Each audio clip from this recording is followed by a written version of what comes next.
الرحمن الرحیم نحمدہ ونصلی علی رسولہ الکریم اما بعد۔ سارے بہنوں کو سلام، اور خوشی اس بات کی ہے کہ کافی جذبہ کے ساتھ میں آپ لوگوں نے شرکت کی اور مضامین وغیرہ کو بھی اچھے سے سنایا۔ تو جویریہ بہن بیٹی کا خواہش ہے کہ جوڈس کے 2 اموات پر تبصرہ ہو۔ جوڈس کا 2 اموات، جوڈس ایک عیسیٰ علیہ السلام کے حواری میں سے تھا، تو لالچ میں آ کر یہودیوں کے پاس گیا اور بولا کہ عیسیٰ علیہ السلام جو تم سے چھپے ہوئے رہتے ہیں ان کو میں پکڑوا دوں گا تو مجھے کیا دو گے؟ تو انہوں نے 30 چاندی کا سکہ دیا اور بولا کہ یہ ہمارے سپاہیوں کے ساتھ جاؤ اور ان کو پکڑوا دو۔ تو وہ سپاہیوں کو کہہ دیا تھا کہ جس کو میں بوسہ دوں گا بس اس کو پکڑ لینا، وہی ہوگا عیسیٰ علیہ السلام۔ یہ کہہ کر سپاہیوں کے ساتھ گیا، سپاہیوں کے ساتھ وہ لاٹھی وغیرہ لے کے تھے۔ تو رات کے وقت اس جگہ پہنچے جہاں عیسیٰ علیہ السلام رہتے تھے۔ یہ کوئی خاص رہائش گاہ نہیں تھا، لیکن وہ یہودیوں سے ذرا چھپ کے رہتے تھے، ادھر ادھر اپنا ایڈریس تبدیل کرتے رہتے تھے۔ تو جب یہودا وہ کمرے کے اندر داخل ہوا تو ادھر میں ایک شاگرد سو رہے تھے، ان کو جگایا اور پوچھا کہ استاد یعنی عیسیٰ علیہ السلام کہاں ہیں؟ تو اللہ تعالیٰ نے ایک حیرت انگیز کام یہ کیا کہ اس کا جو جوڈس کا چہرہ اور بول چال تھا وہ عیسیٰ علیہ السلام کے جیسا کر دیا تھا، اور رات کا وقت تھا، اور عیسیٰ علیہ السلام کو فرشتوں کے ذریعے ایک کھڑکی کے سے باہر لے گیا اور تیسرے آسمان کو پہنچا دیا۔ تو جب یہ جوڈس بولا کہ استاد کہاں ہے تو وہ شاگرد جس کو اٹھایا تھا انہوں نے پوچھا کہ بھلا آپ کو کیا ہو گیا ہے استاد، آپ ہی تو ہیں ہمارے استاد۔ تو پھر وہ جوڈس بولا تم احمق ہو گئے ہو، تمہیں پتہ نہیں ہے کہ میں تمہارا یہودا اسکریٹری ہوں۔ تو یہ بول رہا تھا، بات ہو رہی تھی، تو یہودا سپاہی لوگ انٹر ہو چکے تھے اور یہ یہودا کو پکڑ لیا کہ یہی استاد ہے، یہی ایکٹنگ کر رہا تھا۔ خیر اس کو پکڑ کے لے گئے اور بہت پٹائی ہوا، راستے میں عوام جو تھا جہاں سے بھی گزر رہا تھا پٹائی ہوتے گیا، لیکن اللہ کا منشا تھا کہ جیسا یہ عیسیٰ علیہ السلام کو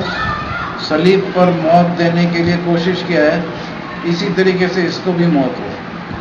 تو خیر یہ جب عیسیٰ علیہ السلام کے اوپر میں مقدمہ چل گیا اور سزا کا بھی وہ ہو گیا، تو یہ جاتا یہودیوں کے پاس اور جا کے بولتا ہے کہ میں نے ایک بے گناہ کو، معصوم شخص کو اتنا بڑا مصیبت میں پھنسا دیا، تو میں اب یہ 30 سکہ تمہارا ان کے پاس پھینک کے دے دیتا، بولتا کہ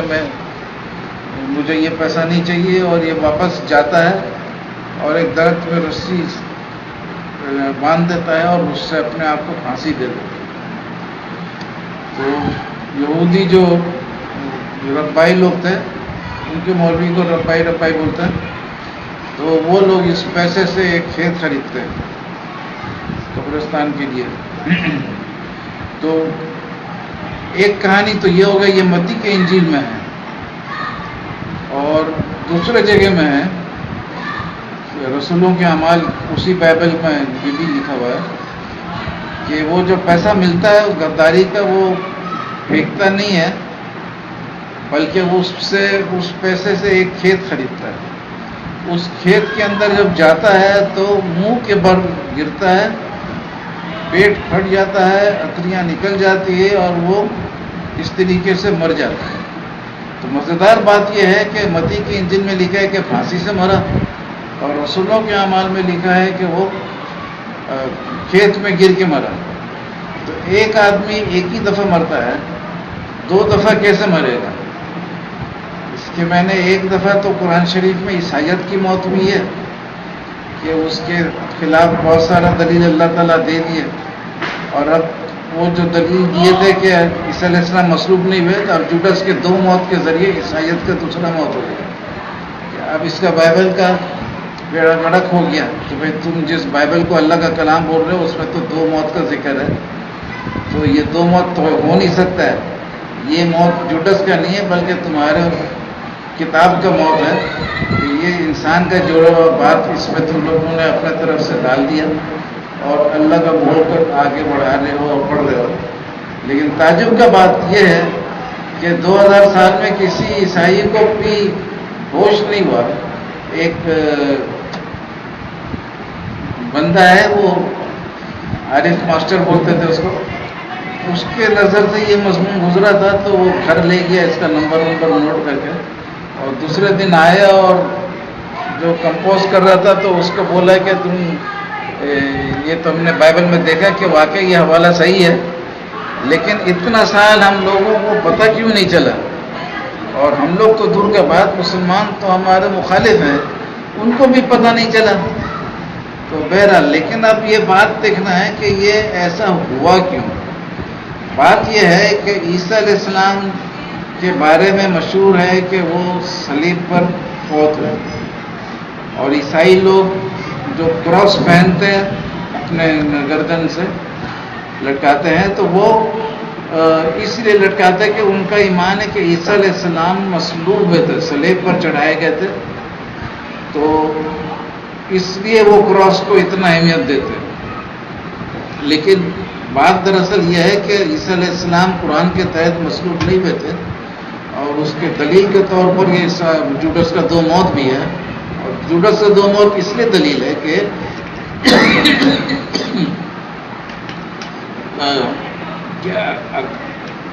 بائبل کے حساب سے عیسیٰ علیہ السلام مصلوب ہے لیکن جوڈس مصلوب نہیں ہوا، تو صلیب کے واقعے کے بعد عیسیٰ علیہ السلام کو تو غائب ہو جانا چاہیے کیونکہ وہ فوت ہو گئے صلیب پر اور دفن کر دیے گئے، لیکن جوڈس جو تھا وہ مصلوب نہیں ہوا تو اس کو دنیا میں موجود رہنا تھا۔ اب جب عیسیٰ علیہ السلام آسمان پہ چلے جاتے ہیں تو بارنباس کے انجیل میں لکھا ہے کہ جو مریم رضی اللہ عنہا کا محافظ فرشتہ تھا وہ عیسیٰ علیہ السلام کے پاس تیسرے آسمان پہ جاتا ہے اور بتاتا ہے کہ آپ کی ماں مریم رضی اللہ عنہا بہت غمگین ہے، اور وہ لوگ سب آپ کے شاگرد اور آپ کی ماں سب سمجھ رہے ہیں کہ آپ مصلوب ہیں۔ تو عیسیٰ علیہ السلام آسمان یہ اللہ سے دعا کرتے ہیں کہ ان کو چند روز کے لیے واپس دنیا بھیجا جائے تاکہ وہ سب کو جا کے دلاسا دے اور بتا دے کہ وہ مصلوب نہیں ہوئے بلکہ جوڈس مصلوب ہے۔ تو وہ اللہ تعالیٰ بولتے ہیں مقرب فرشتوں کے ساتھ کہ تم نیچے جاؤ 3 دن کے لیے، اور جو ایمان لایا ہے صرف وہ دیکھے گا تم کو، فرشتوں کو آرڈر دیتے ہیں، جو ایمان نہیں لایا ہے وہ نہیں دیکھے گا۔ اور اس کے بعد پھر یہ 3 دن کے لیے آتے ہیں، اپنی ماں کو شاگردوں کو بتاتے ہیں کہ دیکھو میں بالکل ٹھیک ٹھاک ہوں، سوتے بھی ہیں، جاگتے بھی ہیں، اور کھاتے بھی ہیں، پیتے بھی ہیں۔ تو ان کا جو غم تھا ماں کا اور شاگردوں کا، یہ جو غم تھا یہ خوشی میں تبدیل ہو جاتا ہے کہ ہمارا استاد تو اتنے عزت کے ساتھ اوپر چلے گیا، اور یہ خوشی میں جو تبدیل ہوا تو یہ بات بھی ادھر پھیلنا شروع ہو گیا۔ جب عیسیٰ علیہ السلام واپس چلے گئے بات پھیلنا شروع ہو گیا کہ عیسیٰ علیہ السلام واپس آئے تھے اور مصلوب نہیں ہوئے اور جوڈس مصلوب ہوئے۔ تو یہودی لوگ کوشش کیے ہوں گے کہ اس جوڈس کو لے کے آؤ اور اس کو پیش کرو اور بتاؤ کہ دیکھو یہ جوڈس زندہ ہے، تم لوگ جھوٹ بول رہے ہو۔ لیکن جب وہ تلاش کیے تو اس کے بعد جوڈس ملا نہیں تو وہ خود بھی ذرا سا شک میں پڑ گئے، کہیں حقیقت تو یہ نہیں ہے کہ کہیں جوڈس واقعی مصلوب ہو گیا۔ لیکن ان کے لیے یہ بات ہضم کرنا مشکل اس لیے تھا کہ اگر جوڈس مصلوب ہوا ہے اور عیسیٰ علیہ السلام آسمان پہ گئے ہیں تو اس کے معنی یہودی لوگ غلطی پہ تھے اور عیسیٰ علیہ السلام کو مانے نہیں تھے، تو اس کے معنی بہت بڑا غلطی کیے تھے۔ تو اس سے ان کا اپنا مذہب بھی غلط ثابت ہو رہا تھا کہ تم جو عیسیٰ علیہ السلام کو نہیں مانے ہو تو اب تمہارا مذہب غلط ہو گیا ہے، ماننا ضروری ہے۔ تو یہ لوگ حق سے تو انسان منہ پھیرتا رہتا ہے، تو یہودیوں کا بھی یہی حال تھا، حق کو تسلیم نہیں کیے اور وہ یہ کر دیے کہ جوڈس کو لا نہیں سکے تو جوڈس کا فرضی موت ڈالنا شروع کر دیا، جس کے مرضی میں جیسا آیا وہ اس کو فرضی موت سنانا شروع کر دیا۔ کسی نے کہا کہ وہ پھانسی میں خودکشی کر لیا، کسی نے کہا کہ وہ کھیت خرید کے اس میں گر کے مرا، کسی نے کہا کہ یہودی بھائیوں نے کھیت خریدا، کسی نے کہا کہ یہودا نے خود کھیت خریدا۔ تو اس سے ثابت ہو گیا کہ حقیقت میں جوڈس 2 دفعہ نہیں مرا تھا، بلکہ نہ کھیت میں مرا تھا نہ پھانسی سے مرا تھا، ایک ہی دفعہ مرا تھا اور وہ مصلوب ہو کر مرا تھا۔ اور بعد میں وہ کہانی چھپانے کے لیے کہ عیسیٰ علیہ السلام آسمان پہ ہیں، اس کہانی کو دبا دینے کے لیے کہ عیسیٰ علیہ السلام واقعے میں مصلوب ہو گئے تھے، تو جوڈس کو دنیا سے غائب کرنا ضروری پڑ گیا کہ وہ صلیب کے واقعے کے 2-3 دن بعد اپنے آپ کو خودکشی کر دیا، یا صلیب کے دوران وہ اپنا وہاں جاتا ہے کھیت خریدتا ہے اور اس میں گر کے مر جاتا ہے تاکہ نہ رہے بانس نہ بجے بانسری۔ تو صلیب کا کہانی ختم کر دو، اس کو خودکشی کر دو، جیسا کہ مار دو، 1-2-3 اس کو دفع کر دو، تو عیسیٰ علیہ السلام ویسے ہی آسمان پہ چلے گئے تو لوگ سمجھے کہ مصلوب ہو کے دفن ہو گئے، اور یہودا جو دنیا میں ہے نہیں موجود اس لیے کہ وہ تو خودکشی کر لیا اور اس طریقے سے مرا اس طریقے سے مرا۔ تو اس سے قرآن شریف کا وہ آیت بالکل صحیح ثابت ہو گیا، دلیل ثابت ہو گیا کہ وما قتلوا وما صلبوا، کہ نہ ان کو مصلوب کیا نہ قتل کیا، بلکہ اللہ تعالیٰ نے ان کو رفع اللہ آسمان پہ اٹھا لیا اور ان کو شک میں ڈال دیا۔ اور کیسے شک میں ڈالا یہ بھی آپ کو ابھی میں نے بتایا کہ وہ جب ملا نہیں، تلاش کرنے کے باوجود بھی جوڈس نہیں ملا، یہودا اسکریوٹی نہیں ملا، تو وہ لوگ بھی شک میں مبتلا ہو گئے۔ تو قرآن کا ایک ایک لفظ صحیح ثابت ہو گیا، اور ایسے کتاب کے ذریعے صحیح ثابت ہوا جس کو دنیا کے 200 کروڑ لوگ اپنا ایمان بنا کر پڑھتے ہیں۔ اور تعجب کا بات یہ کہ 200 کروڑ میں سے کسی ایک کو بھی ہوش نہیں آیا کہ یہ 2 موت کا ذکر کیسے آ گیا بائبل میں۔ تو یہ اللہ کا فضل ہے کہ جس تنظیم کی آپ لوگ حصہ ہیں اس تنظیم میں کسی کو یہ پوائنٹ ملا اور آپ خوش نصیب ہیں کہ صحیح تنظیم میں آپ نے شرکت کی، اور ہم سب بھی خوش نصیب ہیں کہ اتنا اچھی ٹیم ملا، اور اس ٹیم کو اللہ تعالیٰ کامیابی سے نوازتے رہے، صرف نوازے نہیں بلکہ نوازتے رہے، اور